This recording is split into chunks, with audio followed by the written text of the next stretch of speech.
I'm gonna show you how to do a goblet squat. First, you can have a dumbbell, you can have a kettlebell, whatever your gym has or house, doesn't really matter. As long as you have something to hold it in front of you, you're gonna grab the weight with your palms facing up and cup it underneath. If you have a kettlebell, you're just gonna grab the handle of the kettlebell.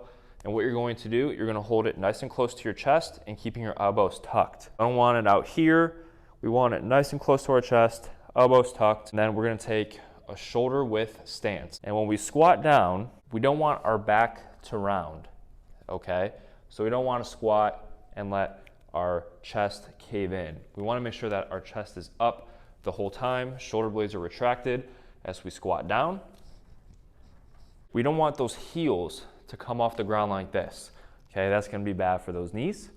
So we want to make sure that we're keeping all the weight on our midfoot, okay? So think of keeping the weight on your heels and driving through your heels. So see how my whole foot stays on the ground the whole time? If your knees cave in a bit, we want to make sure that our knees are in line with our toes the whole time, okay? So notice how my knees aren't caving in.